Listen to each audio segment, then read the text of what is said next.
ज्वालामुखी में, क्योंकि ज्वालामुखी एक हमारा टूरिस्ट स्टेशन है और वहाँ पे जो ट्रैफिक का प्रॉब्लम थी और मंदिर से संबंधित बहुत दिक्कतें आती थी, इसलिए पुलिस पोस्ट ज्वालामुखी शहर में भी खोलने के लिए कैबिनेट ने मंजूरी दी है। और एक और police post at Muin under police station Dera जो है, इसको भी खोलने की आज कैबिनेट ने मंजूरी दी है। और पुलिस स्टेशन राक्कड़ जो है उसको एसटीपी ज्वालामुखी से सब डिवीजन पुलिस ऑफिसर देरा में किया गया है। इसके अलावा जो है वो एक आईपीएच का जो है डिवीजन धर्मपुर जो मंडी में है वहाँ खोलने की आज कैबिनेट ने स्वीकृति प्रदान की है। और परवाणू में जो है वो सब डिवीजन आईपीएच का खोलने के लिए आज कैबिनेट ने मंजूरी दी है, क्योंकि ये दोनों की दोनों जो घोषणाएं हैं, मुख्यमंत्री जी जब इन दोनों चुनाव क्षेत्र में गए थे उस वक्त मुख्यमंत्री जी ने यहाँ पे इन डिवीजन और सब डिवीजन खोलने की घोषणा की थी। आज इसको कैबिनेट ने जो है मंजूरी दी है। आज जो है कैबिनेट ने एक और महत्वपूर्ण फैसला लिया है, क्योंकि हिमाचल प्रदेश जो है वो एक बागवान प्रदेश है, जहां ऊपरी हिमाचल प्रदेश में जो है वो सेब का उत्पादन होता है और निचले हिमाचल प्रदेश में जो है आम है और नींबू की अलग अलग प्रजाति जो है वो बागवान उगाते हैं। आज कैबिनेट ने जो है वो जो सेब का जो समर्थन मूल्य है उसको 12 रुपये तय किया है। और जो नींबू प्रजाति के फल है जैसे किन्नू है, माल्टा है, संतरा है, गलगल है, इसको MIS स्कीम के थ्रू खरीदने के लिए इसका भी जो रेट है कैबिनेट ने जो है 12 रुपये प्रति किलो जो है तय किया गया है। सेब के लिए भी MIS स्कीम के तहत जो है वो सेब का मूल्य जो है वो 12 रुपये जो है वो रखा गया, 12 रुपये रखा गया है। और कैबिनेट ने और फैसला लिया है कि हरोली में, ऊना जिले के हरोली में बिजली विभाग का जो है वो डिवीजन खोलने की जो है अनुमति प्रदान की है। और 3 पोस्टें जो है वो senior assistant for the specific period of comply direction of the high court, police विभाग में 3 सीनियर असिस्टेंट की पोस्टें भी क्रिएट करने की अनुमति दी गई है कैबिनेट ने। और कोर्ट्स में, सिविल कोर्ट्स के लिए 21 पोस्ट जो है वो सीधी भर्ती द्वारा खोलने के लिए फैसला लिया गया है। इसके अलावा पुलिस DSP ऑफिस धर्मपुर जिला मंडी में जो है वो 5 पोस्टें जो है DSP ऑफिस में सैंक्शन की गई है। इसी तरह से DSP ऑफिस चुवाड़ी और न्यूली क्रिएटेड पुलिस स्टेशन थ्यूंता के लिए भी जो है वो पोस्टें सैंक्शन की गई है। पुलिस स्टेशन भोरंज के में भी जो है और पुलिस चौकी लदौर में जो है अलग अलग जो है दोनों में, चौकी में और पुलिस स्टेशन में पोस्टें सैंक्शन की गई। इसी तरह से DSP ऑफिस इंदौरा जिला कांगड़ा में भी 6 पोस्टें सैंक्शन की गई हैं। इसके अलावा कुल्लू में जो है कसोल जो है मणिकरण में जो है, मणिकरण स्थित कसोल में जो है वो पुलिस थाना जो है वो खोला गया है और उसमें 31 पोस्टें जो है अलग अलग श्रेणी की जो है इस पुलिस स्टेशन में जो है खोलने का जो है फैसला जो है कैबिनेट ने लिया है।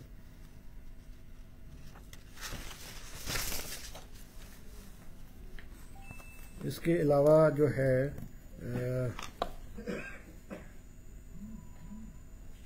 कुछ एरियाज जो है, क्योंकि हिमाचल प्रदेश के जो कुछ एरियाज हैं वो अब शहर के रूप में तब्दील हो रहे हैं और इनमें जो है हैपेजेट कंस्ट्रक्शन ना हो, प्लान्ड वे में जो है वहाँ पे बिल्डिंगें बने, उसके लिए भी आज कैबिनेट ने जो है पालमपुर प्लानिंग एरिया के कुछ एरियाज हैं और धौला कुआं माजरा जिला सिरमौर का कुछ एरिया है, ये वाला एरिया है, बैजनाथ पपरोला के कुछ एरिया है और गंगरेट प्लानिंग एरिया के एरियाज और Chamba planning areas and Shahpur planning areas के जो एरियाज हैं इनको भी जो है प्लानिंग एरिया में इंक्लूड करने का जो है फैसला लिया गया है। इसके अलावा कैबिनेट में एक और एजेंडा था, क्योंकि हिमाचल प्रदेश में जो शराब के वेंड्स हैं वो ऑक्शन के माध्यम से जो है वो खोले गए हैं, क्योंकि पिछली पूर्व की सरकार में जो शराब के ठेके थे वो 10% इंक्रीज करके जो है उनको जो है अगले साल के लिए रिन्यू किया जाता था। हमारी सरकार ने, मुख्यमंत्री सुखविंदर सिंह सुक्खू जी ने खुली बोली से ऑक्शन किया और उसमें हमारा रेवेन्यू बढ़ा है। मगर सरकार के ध्यान में बहुत सारी जगहों पे ये आया है कि जो शराब के ठेके हैं उस पे जो है शराब की बोतलों पे ओवर चार्जिंग की जाती थी और कई जगह वो झगड़े भी होते थे। आज कैबिनेट ने ये जो ज़्यादा रेट जो है ठेकों पे लिए जाते हैं और ये ठेकेदार हैं ये लोगों से ज़्यादा पैसा ना ले, इसके तहत सरकार ने एक प्रोविज़न किया है कि अगर ऐसे केसेस जो हैं वो ध्यान में अगर आएंगे, नोटिस में आएंगे डिपार्टमेंट के, एक्साइज डिपार्टमेंट में, तो पेनल्टी का प्रोविज़न किया गया है। अगर पहले केस में अगर ऐसा केस आएगा तो 15,000 पेनल्टी लगेगी, दूसरा होगा तो उसमें 25,000 पेनल्टी लगेगी, तीसरा केस अगर किसी ठेके में होगा तो 50,000 पेनल्टी लगेगी और चौथा केस आएगा तो 1 लाख तक की पेनल्टी लगाने का प्रोविज़न है। और अगर चौथे के बाद फिर वो ओवर चार्जिंग करेंगे और ऐसे केसेस सामने में आएंगे तो उस वेंड को, उस ठेके की जो है लाइसेंस को जो है वो जो है रद्द कर दिया जाएगा। इसके अलावा जो है एक HPPWD में देरा में जो है नए सर्कल को खोलने के लिए भी जो है कैबिनेट ने जो है अनुमति दी है और इसमें 15 पोस्टें जो है SC ऑफिस में खोली जाएंगी देरा में और एक नया PWD का डिवीज़न ज्वालामुखी में जो है वो खोलने का जो है कैबिनेट ने आज फैसला लिया है। और एक्विजिशन के हमारे जो कुछ एरियाज़ में स्पेशल लैंड एक्विजिशन यूनिट्स हैं, नालागढ़ है, बिलासपुर है, पंडोह है, शाहपुर है, सरकाघाट है, वहाँ के एम्प्लॉइज़ को भी जो है 1 साल की फर्दर जो है एक्सटेंशन जो है वो देने का आज कैबिनेट ने फैसला किया है। इसी तरह से एक पोस्ट जो है असिस्टेंट प्रोफेसर की department of cardiology Rajendra Prasad medical college Tanda में जो है वो स्वीकृत की गई है। इसके अलावा जयसिंहपुर ज़िला कांगड़ा में जो है ब्लॉक मेडिकल ऑफिसर खोलने के लिए भी आज कैबिनेट ने जो है अनुमति प्रदान की है। इसी तरह से जो है ब्लॉक डेवलपमेंट परागपुर और कांगड़ा के जो ब्लॉक थे, डेवलपमेंट ब्लॉक थे, उनको रीऑर्गेनाइज जो है किया गया। उनकी कुछ पंचायतें एक से लेकर के दूसरे में रीऑर्गेनाइज किया है, उसकी भी आज कैबिनेट ने अनुमति दी है। इसी तरह से ज़िला सिरमौर के तिलौरधार ब्लॉक को रीनेम किया गया है, उसको कर है block development office Kamrau at Tilordhar जो है उसको किया गया है। इसके अलावा जो है और एक BDO ऑफिस जो है वो सुरैनी डिस्ट्रिक्ट कांगड़ा में भी खोलने के लिए कैबिनेट ने अनुमति दी है, जिसमें अलग अलग श्रेणियों की 14 पोस्टें जो है वो कैबिनेट ने स्वीकृत की है। आज विस्तृत रूप से शिक्षा विभाग की प्रेजेंटेशन जो है वो कैबिनेट में हुई है, क्योंकि हिमाचल प्रदेश में एजुकेशन का एक बहुत बड़ा ढांचा है, मगर सरकार के ध्यान में, मुख्यमंत्री जी और शिक्षा मंत्री के ध्यान में शिक्षा का हिमाचल प्रदेश में गिरता हुआ स्तर जो है वो सामने आ रहा था। इसलिए आज कैबिनेट में एजुकेशन मिनिस्टर ने कैबिनेट में प्रेजेंटेशन दी है और बहुत सारे अहम फैसले जो है एजुकेशन डिपार्टमेंट ने लिए हैं, जिसकी विस्तृत रूप से जानकारी जो है शिक्षा मंत्री जी जो है आपको देंगे।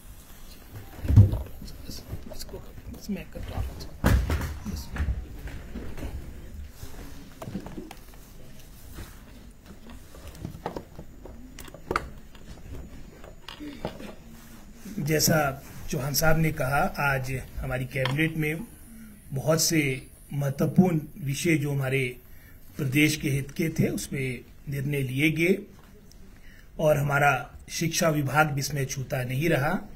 आप जानते हैं कि वर्तमान सरकार डे 1 से क्वालिटेटिव एजुकेशन को प्राथमिकता दे रही है और इसी दृष्टिकोण से, चाहे वो पिछले वर्ष की बात रही और वर्तमान में भी, उस बात को आगे बढ़ाते हुए आज की कैबिनेट में बहुत ही ऐतिहासिक और महत्वपूर्ण निर्णय हमारे शिक्षा विभाग के लिए गए।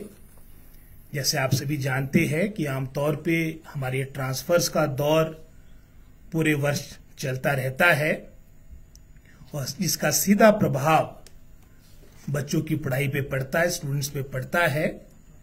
इस पर विराम लगाने के लिए आज हमारी कैबिनेट ने निर्णय लिया है कि एकेडमिक सेशन में शैक्षिक सत्र के समापन में ही आपकी एक दफा हमारी ट्रांसफर होगी। ये एक महत्वपूर्ण विषय था और साथ ही साथ जो हमारे प्रशासनिक प्रमुख होते हैं, उदाहरण के तौर पे अगर हम प्राइमरी स्कूल्स की बात करें, CHT और हेड टीचर, वो भी अपने विषय को कम से कम एक कक्षा में पढ़ाएंगे और यही स्थिति हमारे प्रिंसिपल्स, हेडमास्टर्स की रहेगी, ताकि मैं समझता हूं अच्छे तरीके के साथ हमारी शिक्षा का प्रचार प्रसार हो। इस सोच के साथ ये निर्णय लिया गया। आमतौर पे कई ऐसे क्षेत्र है, जैसे इनरोलमेंट की बात चौहान साहब ने भी कही, जिसमें काफी कमी आई है।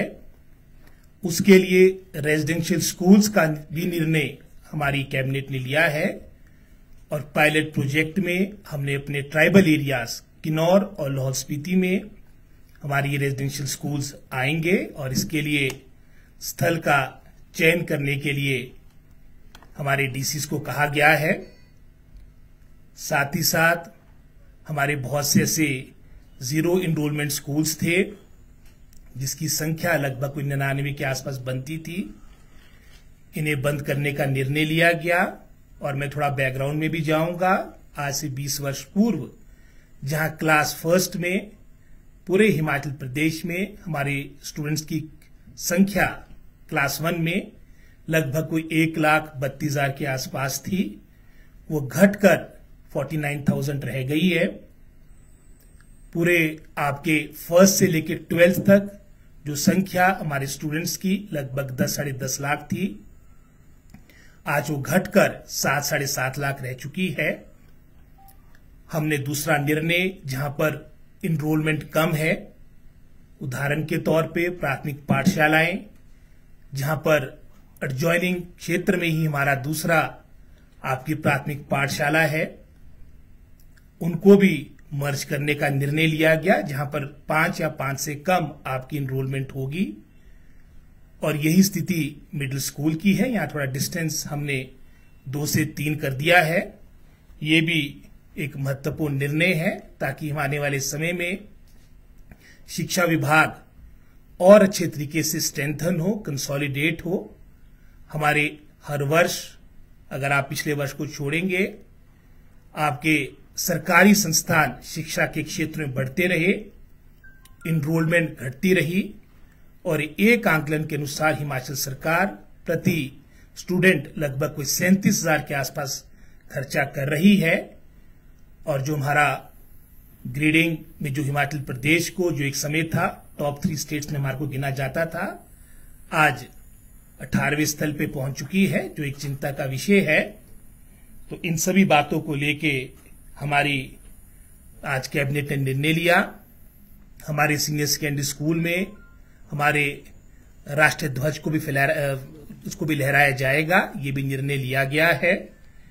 और साथ ही साथ जो हमारी अभी बैच वाइज रिक्रूटमेंट जिसकी काउंसलिंग पिछले वर्ष प्रारंभ हुई थी, आप जानते हैं कि लगभग कोई 7,000 पदों की हमारे को सैंक्शन पिछले वर्ष मिली थी, जिसमें से लगभग कोई 2300 के आसपास बैच वाइज हमारे टीजीटी के रिजल्ट्स तो आउट हो गए, उनको स्टेशन भी दे दी गई है। और इसके अलावा लगभग कोई 1200 के आसपास हमारे जेबीटी, उस पर भी हमने निर्णय यही लिया है कि पूरे हिमाचल प्रदेश में 322 विदाउट टीचर स्कूल है। तो जैसे ही ये हमारे जेबीटी की हमारी नियुक्तियां होगी, पहली प्राथमिकता इन 322 स्कूलों को मिलेगी और दूसरी प्राथमिकता हमारे जो सिंगल टीचर स्कूल है उनकी संख्या भी कोई कम नहीं, जहां पूरे हिमाचल में 10,500 प्राथमिक पाठशालाएं हैं, 3400 ऐसे हमारे प्राइमरी स्कूल्स है जो सिंगल टीचर है, वहां पर भी हम दूसरा टीचर देंगे। ये भी हमारी प्राथमिकता, और विशेषकर जहां पर स्ट्रेंथ 30 से अधिक होगी। और शीघ्र ये भी मैं समझता हूं हम डिक्लेयर करेंगे, जैसे ये टीजीटी का सारा हमारा मैं समझता हूं सारा सेटल होगा। और इसके अलावा भी लगभग कोई 585 हमारे कमीशन के द्वारा जो हमारे पीजीटी की पोस्टें थी वो भी अंतिम चरण में है, और ये भी दूर दराज के क्षेत्र में जहां विशेषकर स्टाफ की समस्या रहती है वहां पर ये भेजे जाएंगे। और शीघ्र हमारे जो 250 पद है ये भी चयन आयोग के माध्यम से निकलेंगे, और आने वाले समय में हमने जो गुणवत्ता शिक्षा में और बेहतर हो जो प्रयास हो रहे हैं, इसके निरंतर प्रयास करेंगे। आप सबका धन्यवाद। रोहित जी, एक चीज ये निकल कर सामने आती है कि जो टीचर होते हैं स्कूल में, उनके बच्चे प्राइवेट स्कूल में पढ़ते हैं। इस चलो ये इशू नहीं है। अब एक इशू जो है ना, एक इशू और रह गया है कैबिनेट के जो है डिसीजन है। एक कैबिनेट ने आज मुख्यमंत्री जी ने फैसला किया है, कुछ कैबिनेट सब कमेटीज जो है मुख्यमंत्री जी ने आज फॉर्म की है इम्पॉर्टेंट इश्यूज पे, क्योंकि आईपीएच डिपार्टमेंट है, पीडब्ल्यूडी डिपार्टमेंट है और इलेक्ट्रिसिटी बोर्ड है। इसमें क्योंकि जो कॉन्ट्रैक्टर के साथ जो लिटिगेशन है और आर्बिट्रेशन के केसेस हैं बहुत सारे हैं, इसके लिए कैबिनेट सब कमेटी नियुक्त की है जिसमें एक अध्यक्ष इंडस्ट्री मिनिस्टर होंगे, पीडब्ल्यूडी मिनिस्टर होंगे और रेवेन्यू मिनिस्टर जगत सिंह नेगी जी होंगे। दूसरी जो कमेटी फॉर्म की है, क्योंकि हिमाचल प्रदेश में जो कंपैशनेट ग्राउंड्स पे नौकरी लगने वाले जो बच्चे हैं उनकी भी एक बहुत बड़ी संख्या है और समय समय पर मुख्यमंत्री जी के समक्ष उन्होंने अपनी मांग रखी है। तो मुख्यमंत्री जी ने कंपैशनेट ग्राउंड के बच्चों को किस तरह से जल्दी नौकरी मिले, उसके लिए उन्होंने एक कैबिनेट सब कमेटी जो है रोहित ठाकुर जी की अध्यक्षता में बनाई है, जिसमें Dharmani ji technical education minister, Yadvinder Goma ji Ayush minister होंगे और वो अपनी रिपोर्ट सबमिट करेंगे मुख्यमंत्री जी को और कैबिनेट को। और तीसरी जो कमेटी बनाई गई है वो इलेक्ट्रिसिटी बोर्ड को किस तरह से इसको फाइनेंशियली वायबल किया जाए, इसमें जो कमियां हैं त्रुटियां इसको कैसे ठीक किया जाए, ये technical education minister Rajesh Dharmani ji, Ayush minister Goma ji और विक्रमादित्य जी की अध्यक्षता में जो ये कमेटी बनाई है, ये तीनों जो सब कमेटीज है कैबिनेट सब कमेटीज, ये अपनी रिपोर्ट जो है कैबिनेट को देगी और जिन जिन इश्यूज पे इनको काम करने के लिए कहा है वो कैबिनेट में प्रेजेंटेशन देकर के बाद उसमें आगे की कार्रवाई की जाए। सर ये जो आपने सर पेंडिंग रिजल्ट्स वाला था 20 पोस्ट बताए थे, उसका रिजल्ट कब तक आएंगे? नहीं, देखो जो हमने कैबिनेट सब कमेटी की जो कैबिनेट मुकेश अग्निहोत्री जी की अध्यक्षता में थी, उसमें हमने कुछ जो कोड्स थे उसमें हमने क्लियर करके हमने हमीरपुर सबऑर्डिनेट सर्विस बोर्ड को कह दिया है। JOIT 817 का रिजल्ट मुझे लगता है इस हफ्ते के अंदर निकल जाएगा, जैसा कि उन्होंने कहा है, क्योंकि उसमें जो वेरिफिकेशन है, डॉक्यूमेंटेशन वेरिफिकेशन है, कोई 5,500 बच्चे हैं, उसमें टाइम लगा। उसके अलावा 4-5 और अदर कोड्स है अलग अलग, वो कैबिनेट सब कमेटी ने पहले करके कैबिनेट ने उसको क्लियर कर दिया है।